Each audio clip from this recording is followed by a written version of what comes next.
Nacional por invitarme a la Universidad de Villarreal y a este evento.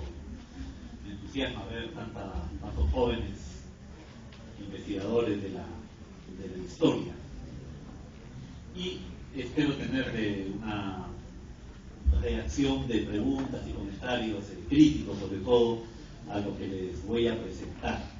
Primero quiero disculparme con que he olvidado el PPT, el USB que traía con unas imágenes alusivas a lo que voy a hablar. Así que, superado el primer shock de este olvido, me he rehecho anímicamente para poder poner a pelo, como quien dice, ¿no? Sin fondo musical, algo así. Tratando pues de suplir con las palabras lo que las imágenes iban a presentar de otra forma. Y creo que puede salir interesante. La idea de la presentación es exponerles cómo el estudio de la independencia guarda una serie de preguntas y retos, como dijeron bien los organizadores de esta conferencia, para la historia económica, puesto que la independencia no es en sí misma un hecho económico. La independencia pertenece al conjunto de hechos políticos, podríamos decir, puesto que implicaron sobre todo un gran cambio político para el Perú, como fue la separación del Imperio Español y su conversión en un Estado-nación independiente. Este es un cambio pues importantísimo. Quizás desde la conquista no había otro cambio de igual envergadura en nuestra historia. Y como les digo, fue un cambio básicamente de naturaleza política. Implicó además un cambio en el régimen político, de manera que no solamente significó que pasábamos de ser parte de un imperio a ser una nación independiente, sino que la forma como esta nación independiente se iba a gobernar rompía con toda la tradición anterior, puesto que la tradición peruana era de monarquías. Bajo los incas o bajo los españoles habíamos siempre sido gobernados por reyes. Y la propia organización social de la población estaba adaptada a este sistema monárquico, en el cual la población se clasifica según una serie de escalas, y cada una tiene sus deberes y derechos. La idea de la sociedad del antiguo régimen es que los hombres no son todos iguales, y precisamente como no lo son, no se les puede tratar igual, porque a los indios no se les puede dar los mismos derechos que a los españoles, ni tampoco imponer las mismas obligaciones, porque su economía, su cultura, su organización familiar son muy diferentes. Todo esto cambió después de la independencia, puesto que se pasó a un régimen republicano, como ustedes saben, en el que no hay monarcas, sino jefes temporales del gobierno. Y estos jefes temporales van a rotar de acuerdo a un mecanismo electoral. Y se asume que cualquier peruano que tenga ciertos requisitos, los requisitos fueron al comienzo exigentes y luego se han ido debilitando, podía ser el jefe del gobierno, podía llegar a ser presidente. Este es bajo la idea que vivimos ahora, que cualquiera de nosotros puede llegar a ser presidente de la República. No necesita haber nacido en una provincia u otra, ser de una raza u otra, o ser de un credo religioso u otro. Cualquiera podría ser o debería poder ser, aunque en términos reales sabemos que es poco probable, ¿no?, que nos toque. En fin, o los caminos para hacerlo pueden ser muy complicados. Entonces, el régimen político sufre una gran convulsión al pasar de la monarquía a la república. Esto llevó también al cambio en la organización social. Ya la población iba a estar clasificada pues en estamentos étnicos, como era la colonia, ¿no?, de indios, blancos, negros, esclavos, sino que ahora iba a ser clasificada en un cuerpo de ciudadanos que iban a tener derechos un poco en escala. Unos tenían más derechos porque podían ser electores y ser elegidos. Otros solamente podían elegir ser electores, pero no ser elegidos. Y había los que ni podían elegir ni ser elegidos. Esa fue como la transición a la que se pasó después de la independencia. Obviamente, todas estas decisiones de separarnos de España, de adoptar el modelo republicano, de quiénes iban a poder ser elegidos y elegir, y quiénes iban a estar privados de ambas cosas, se vio en medio de grandes debates, en medio de una gran guerra civil, en verdad, porque no todos los peruanos estaban de acuerdo con estos grandes cambios que iban a venir para el país. Y los cambios han continuado a lo largo de la historia de la República. El Perú, a diferencia de otros países latinoamericanos, no ha vuelto a coquetear con la idea de la monarquía, por ejemplo. Pasó en México, por ejemplo, ¿no? Que ellos tuvieron una especie de revival, podríamos decir, de nostalgia por la monarquía, sobre todo en momentos de grave crisis para el país, y pensaron que adoptar la república había sido tal vez un error, demasiado entusiasmo, el país no estaba preparado, vamos a volver a lo que siempre hemos sido. Luego esto llevó a otra guerra civil en que los monarquistas, los neomonarquistas, podríamos decir, fueron derrotados y volvió la república, ¿no? Brasil fue otro caso de país que también tuvo su prolongación monárquica hasta finales del siglo XIX, de manera que ellos tuvieron una transición a la independencia más suave, por así decirlo. Porque primero tuvieron independencia, pero con un monarca que era hijo del rey de Portugal. Entonces era una monarquía emparentada. Y luego ese hijo se emancipa y finalmente adoptan la república. Y hace poco tuvieron un plebiscito, hace poco relativamente, ¿no? Para ver si volvían o no a la monarquía. Y no por mucho ganó la república. Sería interesante ver por qué los peruanos no ha habido esta nostalgia monárquica. Nos hemos mantenido fieles a la república, aunque sí ha habido mucho debate acerca de cómo organizar el cuerpo de ciudadanos, quiénes deberían poder ser elegidos y elegir a la vez, quiénes no deberían elegir de ninguna manera. Y progresivamente, como les digo, se ha ido ampliando el derecho al voto. Esto sobre todo ocurrió en el siglo XX. Durante el siglo XIX, en general, el derecho al voto estuvo, tuvo sus más y sus menos, ¿no? Pero a partir de 1896 se cerró mucho. Y en verdad ha sido después de 1979 que se ha abierto. Así que ahí corrijo un poco la imagen que estaba dando. En el siglo XIX que estuvo más abierto y en el siglo XX que estuvo más cerrado. Hasta 1979 en que vuelve a abrirse un poco el derecho al voto. Bueno, esta introducción era para que vean ustedes entonces cómo la independencia significó ante todo una gran conmoción política, un sacudimiento que no se veía, como les digo, desde la independencia. ¿Qué puede decir la historia económica respecto de esto? Justamente el mensaje que les quiero traer es que la economía está presente en toda nuestra vida, ¿no? Desde que nacemos hasta que morimos, todo tiene costos y también beneficios. Y entonces cuando analizamos las cosas bajo esta polaridad, costo-beneficio, estamos haciendo historia económica. De manera que las grandes transformaciones políticas también traen beneficios e implican costos, en el corto plazo, en el largo plazo. Entonces, aunque la independencia haya sido un hecho básicamente político, podemos hacer algo así como la historia económica de ella, como la podríamos hacer de cualquier otro acontecimiento político de gran envergadura. Podría ser, por ejemplo, la guerra con Chile, que fue una guerra sobre todo política, de política internacional, pero trajo consecuencias económicas. La revolución militar de Blas Colorado trajo consecuencias económicas, tuvo impulsos económicos. El mensaje entonces es: se puede hacer historia económica de los grandes acontecimientos sociales o políticos. Durante un tiempo, cuando estuvo de moda el pensamiento marxista, se pensaba que todos los grandes acontecimientos de la historia tenían siempre impulsos económicos, puesto que en el esquema marxista la infraestructura de los modos de producción tenía en su base elementos económicos, como las fuerzas productivas, las relaciones sociales de producción, de manera que los propios conceptos como producción, fuerzas, nos hablan de la idea de que la economía era el nervio que movía el mundo. aunque hoy en día el marxismo ha dejado de tener la hegemonía que tuvo.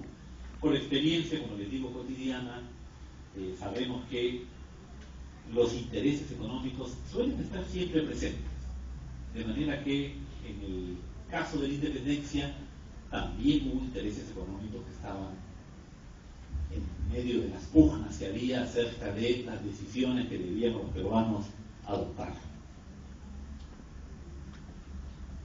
Voy a dividir la presentación como en tres momentos.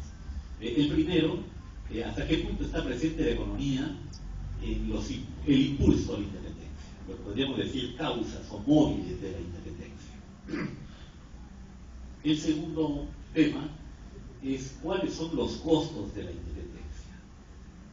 Y el tercero, qué beneficios y perjuicios trajo la nueva situación de independencia. Entonces, vamos a lo primero, que es donde voy a extrañar los mapas que había preparado, pero con imaginación podemos hacer mucho. ¿Convenía la independencia al Perú como conjunto, a la economía peruana como conjunto? Dentro de los peruanos, ¿convenía más a unos que a otros? Estas son las preguntas que quisiera poner por delante o sobre la mesa en este momento. Piensen ustedes que el Perú de hoy, que tiene, pues como saben, 24 regiones, o 25, bueno, por el Callao más, 25 regiones, fuera parte de un imperio mayor, ¿no? Un imperio X, de Estados Unidos, por ejemplo. Y que la capital de dicho imperio estuviese, por ejemplo, en Cajamarca, o podría ser Puno también, ¿no? Un lugar del interior, ahí está la capital del imperio. Entonces se plantea la independencia del país respecto de ese imperio. ¿Qué pensarían los que están en la capital en ese momento de esta provincia imperial, de Cajamarca o Puno? ¿Que les conviene o que no les conviene? Yo más bien creo que pensarían que no les conviene, ¿no? Porque su ubicación geográfica no es tan buena para el comercio. En el caso de Cajamarca o Puno, son departamentos interiores que no tienen vías acuáticas, que eran las vías por las cuales el comercio era más eficiente, más productivo, con menos costos. Entonces, si ellos tenían alguna fuerza política y económica, es porque eran la capital. Si se independiza todo el país, podrían dejar de serlo, porque perderían la capitalidad. Esto es lo que piensan los limeños en el caso de la independencia respecto del Imperio Español. Que toda América del Sur es como ese país que les digo, que es parte de un imperio, cuya capital es el Lima. Si este imperio se desmembra y cada provincia pasa a ser un país independiente, ¿qué va a hacer de Lima? Va a dejar de tener la importancia que ha tenido.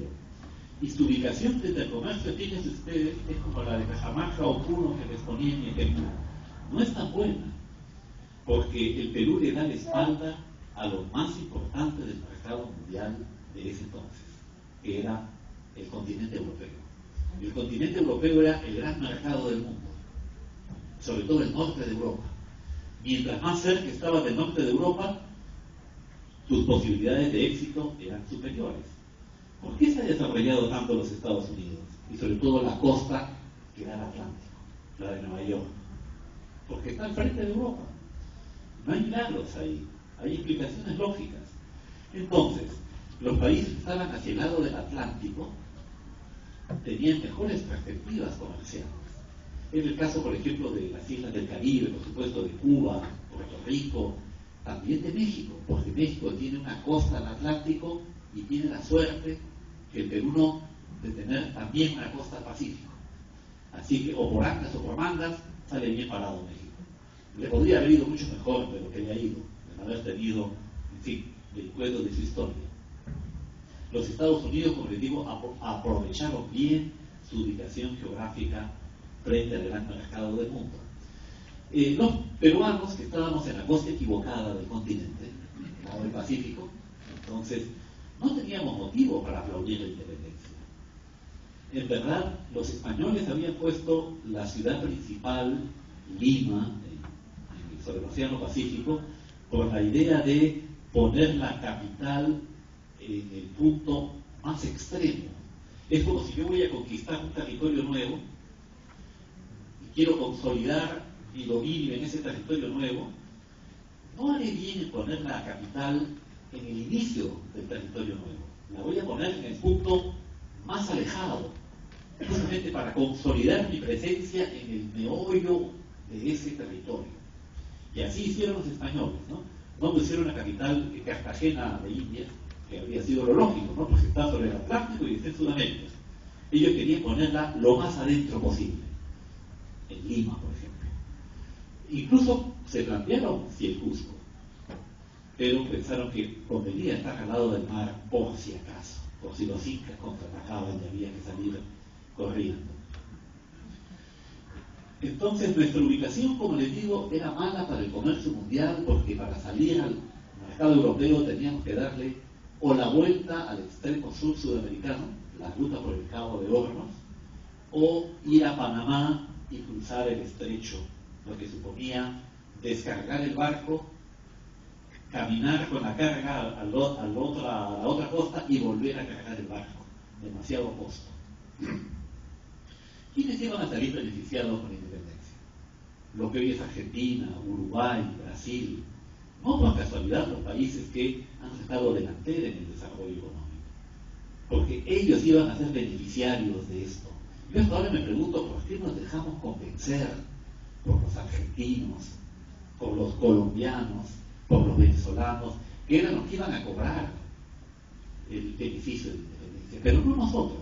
Así que nos acusan de fidelistas, monarquistas, a los peruanos, porque teníamos inteligencia y previsión y sabíamos que la nueva situación no nos convenía, al menos como bloque, como conjunto. Ahora bien, decimos peruanos y peruanos somos muchos. Hoy día somos 31, 32 millones. En ese entonces éramos poco más de 1 millón. Igual es mucha gente. Dentro de los peruanos es posible que a algunos les convenza más que a otros, les convenga, y les convenza también, ¿no? Pero les convenga más que a otros la independencia. ¿A quiénes les podría convenir y quiénes definitivamente no estarían por ella? Para eso tenemos que entender cómo funcionaba la economía peruana en la época previa a la independencia, las postrimerías del régimen colonial. Sabemos que era una economía que básicamente exportaba plata, entonces tenía productores mineros de plata. Estas exportaciones de plata eran retornadas del mercado europeo por manufacturas. Entonces había un comercio de plata contra manufacturas. Estas manufacturas eran, por un lado, insumos, como por ejemplo fierro, mucho fierro venía de Europa.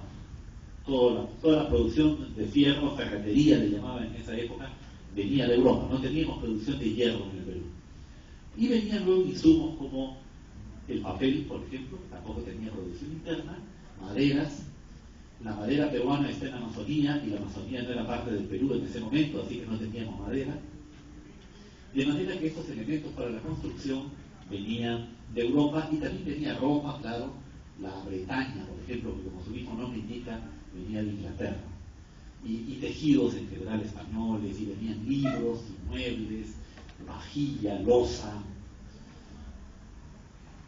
Este era entonces el comercio que animaba el Callao. Aparte de esta economía de exportar plata a cambio de manufacturas, había una gran economía de autosubsistencia, que era la economía de los campesinos indígenas que producían básicamente para su propio consumo. Esta economía dividida en dos sectores, uno para la exportación de plata y otro para el autoconsumo, comenzó a sofisticarse, podríamos decir, en el siglo XVIII, en la medida en que aparece un sector que podríamos llamar de mercado interno. Es decir, gente que no vive del autoconsumo, sino que compra en el mercado, pero no compra cosas europeas, sino cosas de la tierra, productos de la tierra, como le decían en esa época. Esta economía, en cierta forma, existió desde el siglo XVI. Desde el siglo XVI, los peruanos comenzamos a sustituir importaciones, como dicen los economistas. Y en vez de traer, por ejemplo, los cuadros de Zurbarán, comenzamos a pintarlos en casa. Ahí trato de hacer una conexión con el mes anterior, un poquito forzado, pero conexión al que hay producción de arte local, la escuela cusqueña, la escuela cajamarquina. Esta sustitución de importaciones continuó toda la época colonial y para el siglo XVIII había alcanzado cierta madurez. Entonces se había creado ya un sector de peruanos que compran bienes que producen otros peruanos. A eso le llamo mercado interno. Y este mercado interno había comenzado a ser visto con recelo por el poder metropolitano. ¿Qué productos eran estos? Por ejemplo, el aguardiente. Quizás no nos guste mucho porque es una bebida alcohólica, nociva para la salud, pero era la estrella del mercado interno peruano. Y hay que verlo con cariño por eso, por los historiadores económicos. Porque era el principal producto que estaba creando un sentimiento de peruanidad. Un poco como el ceviche hoy día, como la gastronomía. El aguardiente era pues el licor de la uva, ¿no? El pisco, que llamamos ahora, pero también había aguardiente de caña. Así que había dos clases, el aguardiente de uva o pisco y el aguardiente de caña. Aguardiente a secas o cañazo, también se le llamaba. Por la razón que fuese, los peruanos comenzamos a demandar este producto. Comenzó a sustituir a la chicha o a las bebidas europeas, sobre todo en las ciudades del interior y sobre todo entre los indígenas. De manera que el consumo de aguardiente fue el primer consumo como que nos unificó. Justamente entre las diapositivas había traído una pintura de Pancho Fierro de 1820 en que se ve a los trajineros del aguardiente montando sus envases sobre los dos costados de la mula y emprendiendo el camino hacia el interior. Era muy difícil en el Perú ir de un sitio al otro, hasta el día de hoy, pero hoy no lo es tanto. Ir de Lima al Cusco era mucho más difícil que ir de Lima a Santiago, y por eso es que el Perú estaba poco unido. Y sobre todo, llevar cosas de la costa a la sierra era ya casi imposible, porque el problema del Perú no es tanto la distancia como el desnivel. Aquí no tienes que preguntar tanto cuántos kilómetros hay, sino cuántas horas lleva. Porque puede ser solo 1 kilómetro, pero si es hacia arriba, te demora como si fueran 20 kilómetros. Y si vas cargado, mejor. Entonces, muy pocas cosas podían pagar su viaje de la costa a la sierra. Casi nada llegaba de la costa a la sierra. Tenía que tener mucho valor en poco peso. Si no, no podía pagar su viaje. Tú podías traer papas a Lima, porque es sierra a costa, pero no podías llevar el equivalente a la papa de la costa a la sierra. Ahí tenía que ser algo, ya les digo, que pesara poco y valiese mucho. Por ejemplo, el fierro. Bueno, el fierro pesa, pero también vale mucho, ¿no? Por ejemplo, la mula llegaban y el aguardiente. Era uno de los pocos productos que podía pagar, como les digo, su viaje. Pero aparte del aguardiente, aparecen también algunos otros productos nacionales. Por ejemplo, tejidos locales. La bayeta era un tejido hecho por obrajes, producido en la propia sierra, y que comienza a integrar el mercado serrano. Entonces son telas del Cusco yendo a Cerro de Pasco, por ejemplo, telas de Quito, viajando también hacia Huancavelica. También era dulce de leche, que le llamaban cajeta o dulce de cajeta en esa época, y se consumía bastante. Me imagino que era complementario del aguardiente, ¿no? Entonces el peruano entonces tomaba tu dulce, bebías aguardiente y ya quedaba listo. Estos productos que comenzaron a tener, como les digo, un amplio consumo, comienzan a ser vigilados por las autoridades españolas y que les echan el guante fiscal. Porque en aquella época el Estado español trataba de que los costos de administración de los virreinatos se satisficiesen con los impuestos recaudados en el mismo virreinato. De manera que los virreinatos no le cuesten a la madre patria. Al contrario, que coticen su cuota. Así que bajo esta premisa se trataba de echarle el guante fiscal a todo aquello que pudiera ser motivo de ingresos para el fisco. No ha cambiado mucho la conducta del Estado hasta ahora, les diré. Monárquico, republicano, español o peruano, su lógica es la misma. Sacarnos más manteca. Tratar de maximizar los ingresos fiscales. ¿Por qué? Porque al gobernante le gusta tener plata para gastar. Nunca va a elegir cobrar menos, va a preferir siempre cobrar más. Porque piensa que con más dinero puede tener más contenta a la gente. y su gobierno va a ser más fácil. Siempre es más fácil gobernar con más plata que con menos plata. Entonces el Estado español, al ver este comercio de hormiguitas de los peruanos llevando aguardiente a la sierra, cajetas de leche, telas moviéndose de aquí para allá, dice: esto no se me escapa. A esto les he hecho el guante fiscal también. Y así como antes se había cobrado impuestos sobre todo a los barcos que venían de Europa y a los productores de plata y a los indios tributarios, se les comienza a cobrar impuestos a estos productos locales. Así que el aguardiente es grabado con un impuesto llamado precisamente nuevo impuesto, que era un impuesto relativamente fuerte, como de 12,5%. Hoy en día quizás no nos parece tanto porque el IGB es hoy día de 18. La alcabala colonial, que era de 3 y pasó a ser 6, y Tupac Amaru puso el virreinato de cabeza, hoy día está en 18. Y el aguardiente le cobraban 12,5%. Y también le graban con impuestos de alcabala a estos otros productos que les he mencionado. Entonces, los productores nacionales, peruanos, iba a decir, no tienen que ser necesariamente peruanos, de pronto eran españoles, pero el hecho es que, desde el punto de vista económico, eran empresarios locales. Sufren un gran agobio con estos impuestos, porque ese mercado interno que comenzaba a nacer amenaza a ser castrado, vamos a decirlo así, por esta grave carga fiscal. Así que aquí hay un motivo de descontento entre los peruanos, que es lo que se percibe como una agobiante carga fiscal. Los españoles nos estaban sacando, como les digo, mucha manteca. La rebelión de Tupac Amaru, en cierta forma, es una gran rebelión antifiscal. Él protesta contra todo lo que son impuestos, contra la anita, que era un impuesto cobrado en forma de trabajo, contra el tributo indígena, contra las alcabalas. Como él era comerciante, le perjudicaban las alcabalas. Entonces, cuando he hecho la pregunta si al Perú como conjunto no le convenía la independencia, dentro de los peruanos había gente a la cual le podía convenir, y mi respuesta es: a cada uno de nosotros ser parte del imperio español le traía beneficios y le implicaba costos, pero para algunos los beneficios eran mayores que los costos. Por ejemplo, para los comerciantes del Callao, yo creo que para ellos los beneficios eran mayores que los costos. Entonces se matriculaban en el partido fidelista.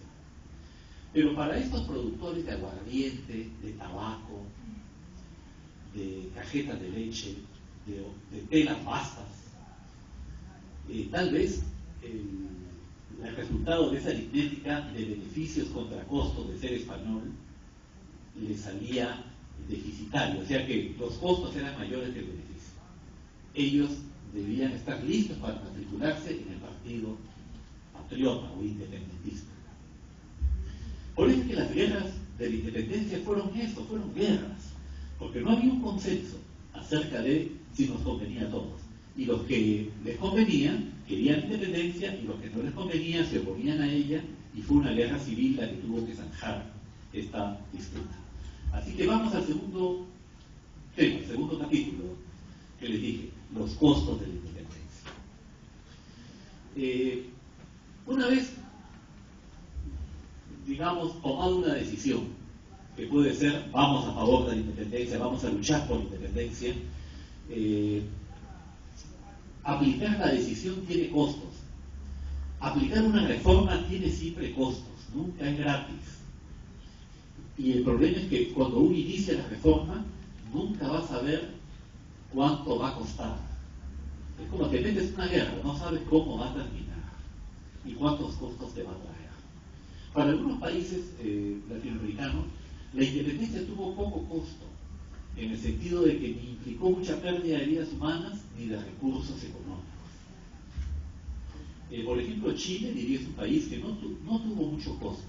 Su guerra de independencia fue breve, dura un par de años y ya está. Y la transición de la situación de imperial a nacional no trae tanta convulsión. Toda su élite permanece en el país. Se quitaron la casaca peninsular, se pusieron la casaca de la patria, y ahí está. El primer gobernante de Chile era hijo del anterior virrey, ¿no? Bernardo O'Higgins, hijo de Ambrosio de O'Higgins. Es como si el virrey Lacerda hubiera dejado a su hijo acá ya como presidente, y la familia seguía, todos contentos. Entonces Chile no perdió ni gente, cuando digo perder gente, no solamente que muere en el campo de batalla, gente que se fue, que emigró, y ese fue capital humano que se perdió. El Perú pierde como 10.000 empresarios con la campaña de independencia. Y uno pensaría que a empresario muerto, empresario puesto, es decir, que a un empresario se le reemplaza fácilmente. No, señores, construir una clase empresarial toma tiempo, es todo un proceso de aprendizaje, de manera que esa pérdida de 10.000 empresarios no se recuperó en una generación o dos. Ese fue el costo que el Perú tuvo que pagar, que no tuvo que pagar Chile, que no tuvo que pagar Brasil. Otros países como México, como Perú, tuvieron en cambio guerras de independencia más o menos largas y costosas. Nuestra guerra de independencia dura 17 años, si la contamos desde 1809, cuando el virrey Abascal comienza a luchar contra los patriotas del Río de la Plata que quieren entrar al Alto Perú, y el virrey Abascal manda el ejército de Goyeneche, de Valdés, y mantiene a raya a los rioplatenses en el Alto Perú. El Perú ya está gastando recursos ahí cuando manda soldados a la audiencia de Quito a develar las juntas de gobierno o a La Paz. Y es una guerra que no termina hasta que la última bandera española es arriada en 1826 en el puerto del Callao. Entonces, imagínense 17 años de guerra, movilizando más o menos 25.000 hombres, entre los que defendían al rey y los que luchan por la patria, para una población de poco más de 1 millón de habitantes. Entonces, todas las mulas, en vez de estar haciendo comercio civil, están llevando bastimentos para la guerra. Los hombres jóvenes, en vez de estar labrando los campos y las minas, están luchando en la guerra. Son 17 años que la economía pues está desangrada. El costo es grande, pero tengo que ir a paso de polka porque los minutos aprietan y quiero ir al último punto entonces. Las consecuencias económicas de la independencia. 5 minutos ya.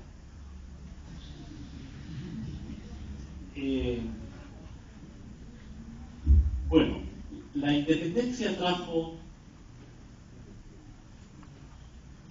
podríamos decir, consecuencias en el corto y en el largo plazo. Y es que lo bueno distinguirlas. En el corto plazo las consecuencias fueron casi todas negativas por la gran duración que tuvo la guerra. Por ejemplo, el comercio se contrajo. Ya les digo, si al Perú llegaban los barcos en la época española, es porque los españoles querían mantener activo ese punto en la costa alejada, que era la costa del Pacífico. Pero una vez que los países latinoamericanos se independizan todos, ya a nadie le interesa mantener esa frontera viva. ¿No? Es algo así como que nosotros dijéramos, pongamos que a los peruanos de hoy nos interesa Caballococha. ¿Por qué? Porque es la frontera con Colombia, con el Brasil, y no queremos que se brasileñicen o se colombianicen, así que hay que mandarles recursos. Aunque ahí se recauden pocos impuestos, no importa, le llevamos desde Lima recursos para que esa frontera esté viva. Pero imagínense que el Perú se haya fragmentado y eso de Caballococha se haya quedado ya suelto, independiente. A Lima ya no le iba a interesar mantener esa frontera viva. Igual le pasó entonces al Perú. Así que el comercio naturalmente se contrae. Si antes exportábamos 10 millones, ahora a duras penas exportaremos 5 millones. Y si no puedes exportar más que la mitad que antes, tampoco puedes importar lo que antes. Tus importaciones van a reducirse. Eso por un lado puede ser bueno, por otro puede ser malo. ¿Por qué podría ser malo? Claro, porque no llega el papel, no llegan los libros, no llega la nueva tecnología.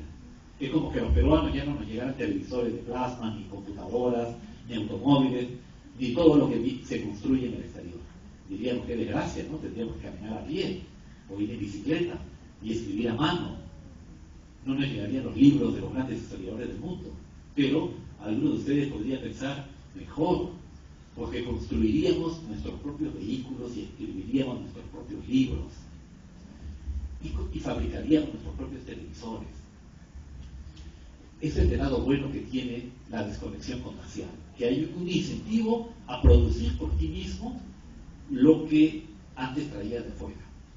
Sin embargo, este mecanismo se desencadena cuando la economía está relativamente preparada para dar ese paso. Por ejemplo, yo no sé si hoy día estaríamos preparados para construir nuestros propios vehículos, computadoras y televisores. Probablemente no.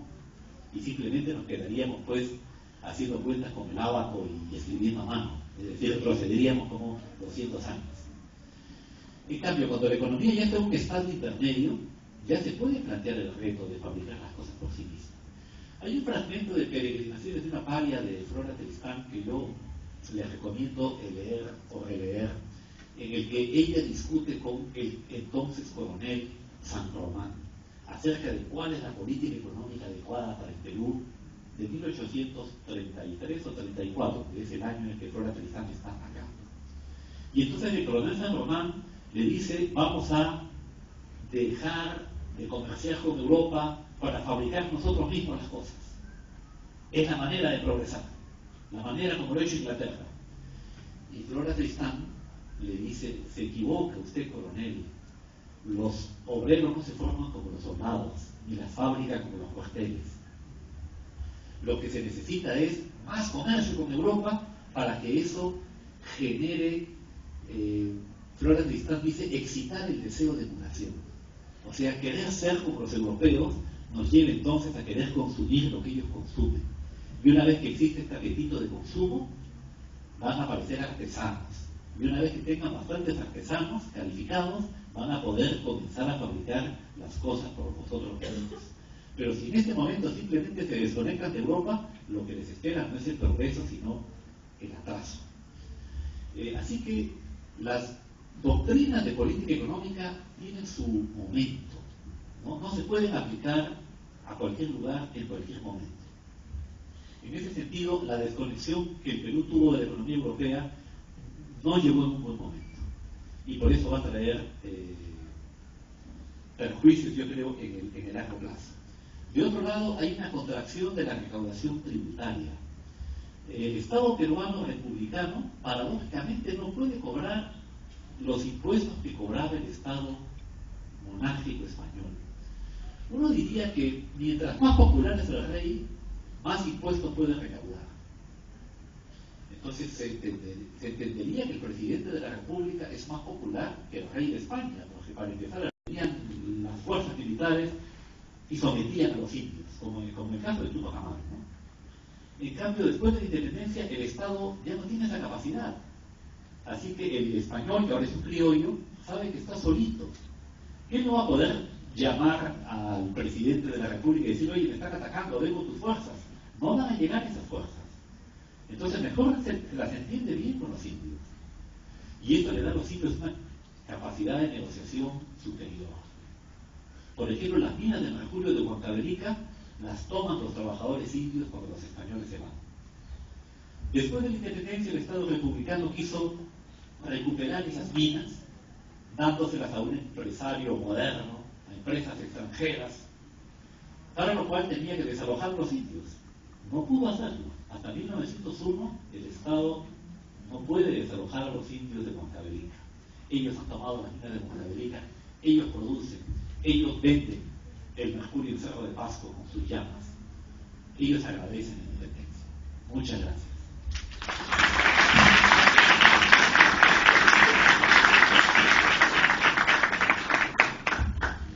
Agradecemos la participación del doctor Carlos Contreras. No sé si puede ronda de preguntas. ¿Sí? ¿Alguna pregunta?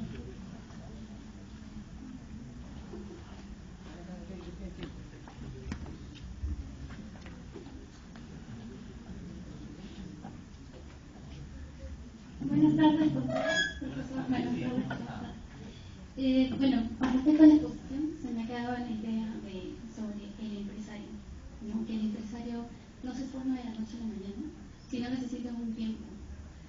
Entonces, yo vengo pensando un poco dentro de los avatares de la historia, desde independencia hasta 1850 o 60, con esto del boom de los ferrocarriles.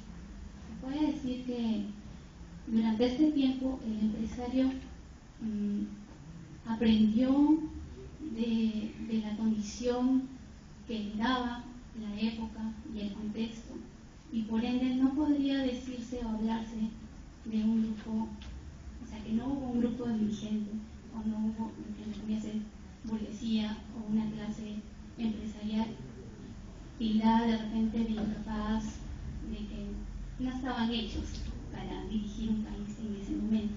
Simplemente que tendríamos que tener esta visión del costo-beneficio en esta formación, o sea, durante toda esta época.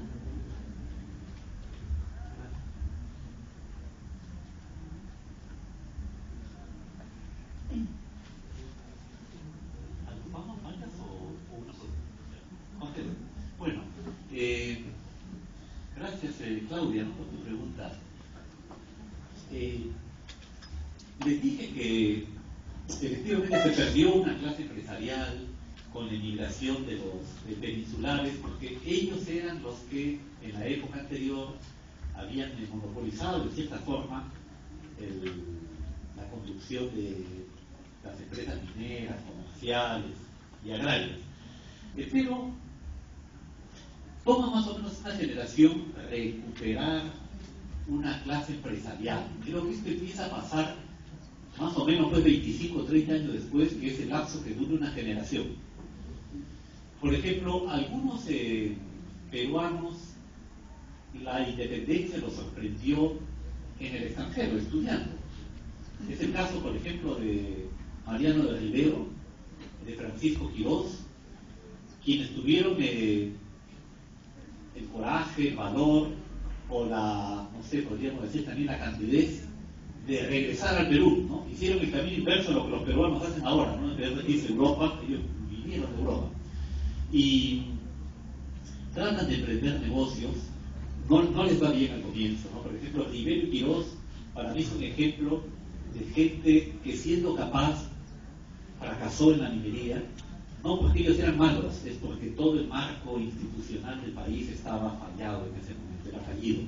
Pero ya la siguiente generación, la de Manuel Pardo, o sea, gente que ya aparece en la vida pública en 1860, yo creo que ahí se comienza a reconfigurar una clase empresarial. Entonces yo te diría, esta orfandad de empresarios que tuvimos duró como 40 años, entre 1820 y 60, más o menos, ¿no? En el Perú no había una clase empresarial, los que habían eran aislados, ¿no? Figuras como Pedro González Candamo, Domingo Elías, tal vez, pero en 1860, de la mano de los ferrocarriles, aparece como una nueva clase empresarial. Es cierto que la primera, después de un periodo de sequía, nunca resulta tan buena, ¿no? Tiene que haber como un paso de generaciones para que esta clase empresarial vaya articulándose. Generalmente la segunda generación la que ya brilla más, y esta es la que aparece en la posguerra con Chile, donde creo que los empresarios peruanos se ponen los pantalones largos, como dicen los españoles, ¿no? Es la clase empresarial que estudia Alfonso Quirós, por ejemplo, en el libro Banqueros en Conflicto. Estos que logran la reconstrucción de la economía peruana tras la guerra. Entonces yo te diría que al final del siglo XIX el Perú ha recuperado una clase empresarial que perdió al comenzar del siglo XIX, pero en el interín hemos tenido 75 años de debilidad, ¿no? de esta clase empresarial. ¿Alguna otra pregunta?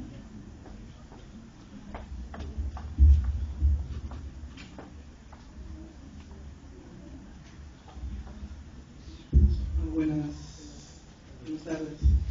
Tengo una pregunta acerca de cómo afectó la independencia a la producción de plata en las minas.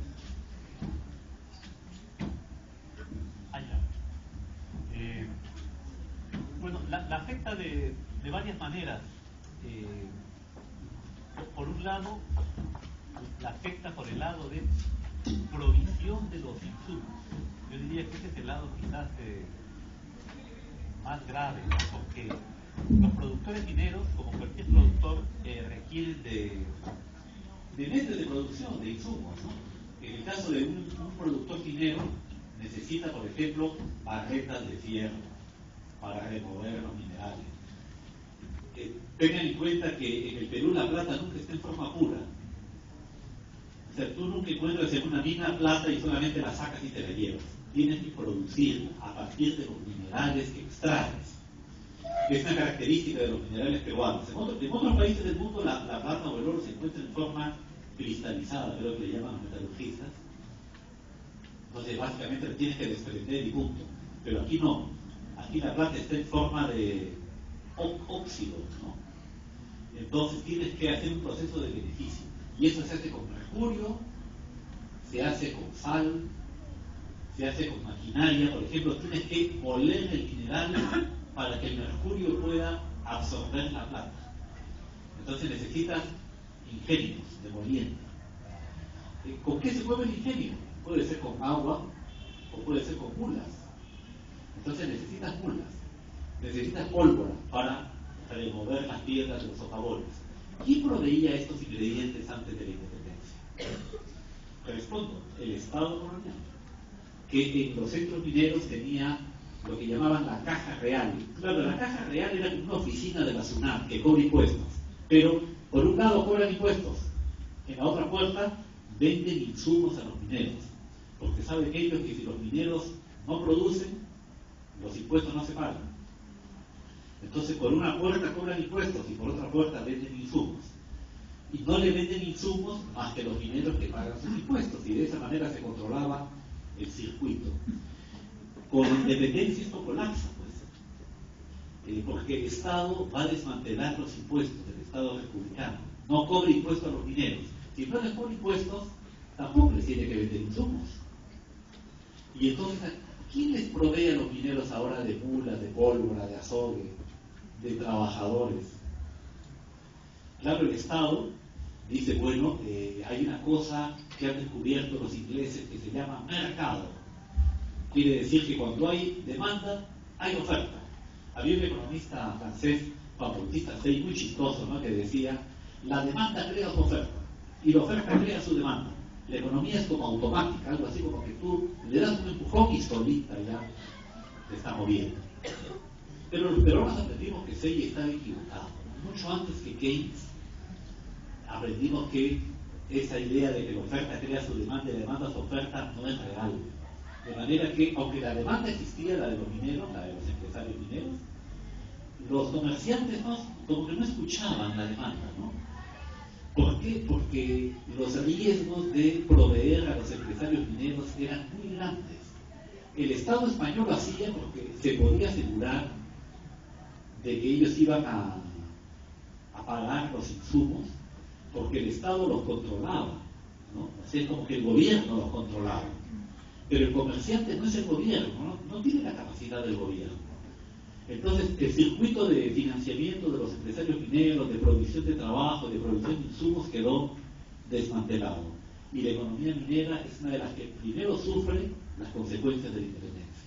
La producción de plata en el Perú no se recuperó hasta el final del siglo XIX, hasta que volvieron a nacer esos empresarios que perdimos en 1821. Una última pregunta para terminar.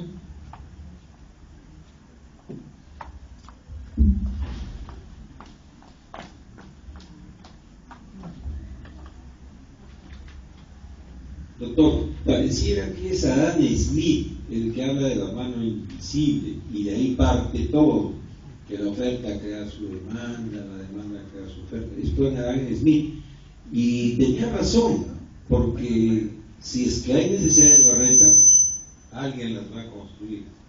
El problema es que demora un poquito. Lo que pasa es que usted está hablando de que alguien que quiere promover la minería. No es que no existe esa ley, esa norma, se arregla todo solo. Y él habla, Adam Smith, de la mano invisible. No creo que sea lo que usted más o menos está diciendo. Siempre, si hay necesidad, es igualito que los cocaleros ahorita. La gente se va al Alto Guayago, al Bray, no porque haya gente que esté promocionando, sino que ahí está el dinero. Y donde está el dinero, va a ir gente.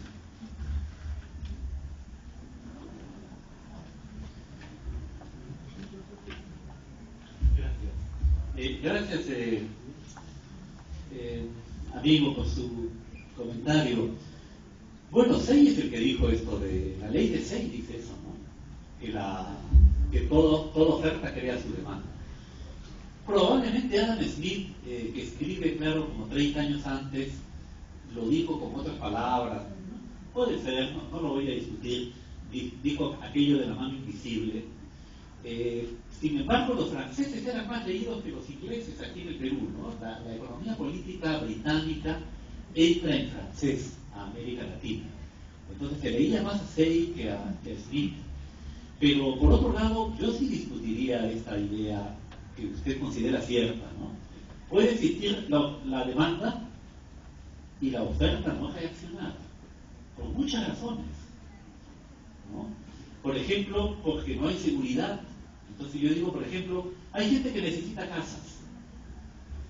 Entonces habría que construir las casas, porque si la gente necesita casas, hay que construir las casas.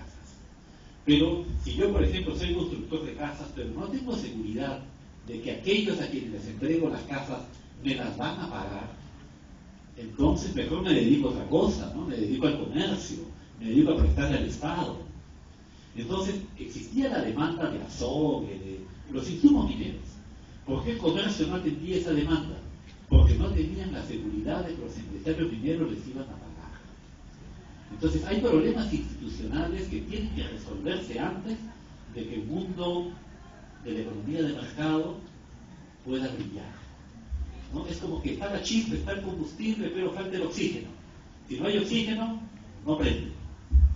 Así que me reafirmo en eso, ¿no? Que le dije, la ley de Say o de Smith, si usted quiere, se va a cumplir siempre y cuando existan una serie de requisitos. Si estos requisitos no están dados, la oferta no va a crear su demanda ni viceversa. Agradecemos nuevamente la participación del doctor Carlos Contreras. Fuertes manos, por favor.